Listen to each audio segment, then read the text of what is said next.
Pour supprimer des éléments présents sur vos différents calques dans Photoshop CS6, vous avez la possibilité d'utiliser l'outil gomme.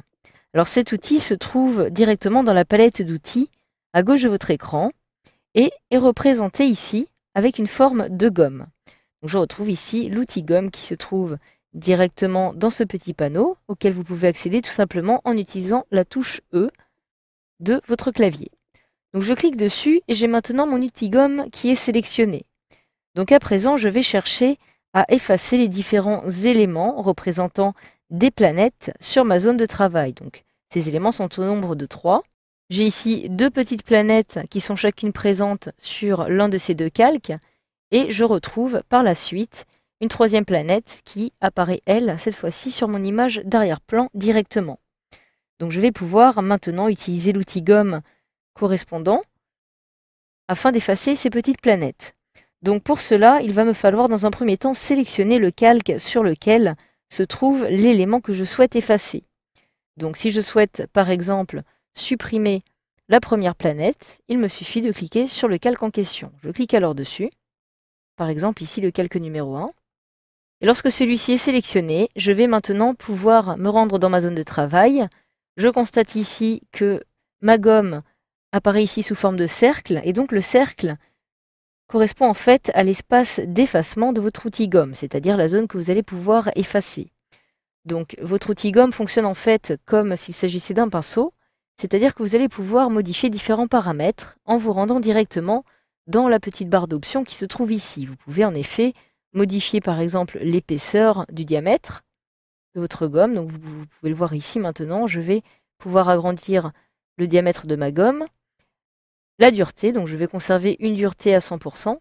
Et en dessous, vous pouvez ici choisir de la même façon la forme que vous souhaitez utiliser pour effacer un élément. Donc je vais conserver une forme ronde puisqu'il s'agit de planètes. Je clique en dehors pour fermer cette petite fenêtre et puisque je me trouve bel et bien sur le bon calque, je vais maintenant pouvoir commencer à effacer cette zone. Donc pour cela, je clique et comme vous pouvez le voir, je peux ainsi effacer toute cette zone au fur et à mesure. Ma petite planète a donc disparu.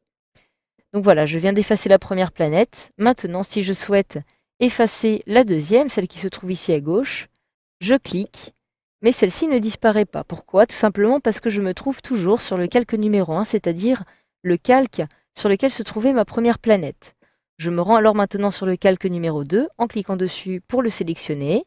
Je retrouve ici ma planète et je peux maintenant l'effacer sans problème directement de cette façon. Donc voilà, maintenant, si je me rends par exemple dans mon image d'arrière-plan qui se trouve ici, en cliquant dessus, je peux aussi décider de modifier certains paramètres, par exemple en modifiant la zone d'opacité. Je peux ainsi choisir une opacité plus faible, correspondant à ma gomme, donc de 55%. Et regardez bien, si je commence maintenant à effacer cette petite planète, celle-ci va donc apparaître bien plus opaque, comme si elle se trouvait donc derrière les nuages. Donc, plus je vais pouvoir colorier et plus mon image va ainsi être effacée. Et c'est d'ailleurs pour cela qu'elle va apparaître en blanc.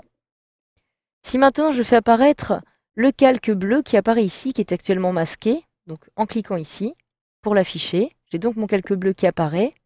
Je vais pouvoir maintenant décider d'effacer certains éléments de ce calque, de façon à faire apparaître les éléments qui se trouvent sur mon image d'arrière-plan, qui se trouvent donc sous mon filtre bleu. Donc pour cela, je vais par exemple modifier encore l'opacité, un peu plus, admettons à 30%. Je vais cette fois-ci aussi modifier la dureté. Donc je me rends ici. Je vais réduire la dureté à 20%. Je vais maintenant pouvoir supprimer certains éléments de ce fond en cliquant dessus. Je clique alors sur le fond et je peux maintenant colorier. Comme vous pouvez le voir, je vais au fur et à mesure faire apparaître différents éléments qui se trouvent ici de cette façon. Alors évidemment, comme vous pouvez le voir, avec une dureté qui est actuellement à 20%, j'ai ici des bords qui apparaissent plutôt floutés. Cela est plutôt intéressant. Donc plus je vais colorier dessus d'ailleurs, et plus je vais pouvoir faire apparaître les différents éléments qui se trouvent en dessous, comme vous pouvez le voir. Si je souhaite maintenant avoir des bords un peu plus nets, je retourne ici, et je vais augmenter à nouveau la dureté à 100%, ce qui aura pour action justement de faire apparaître des bords avec des contours bien plus nets. Donc voilà, grâce à cette formation, vous savez maintenant désormais comment supprimer des éléments sous Photoshop CS6 grâce à l'outil gomme.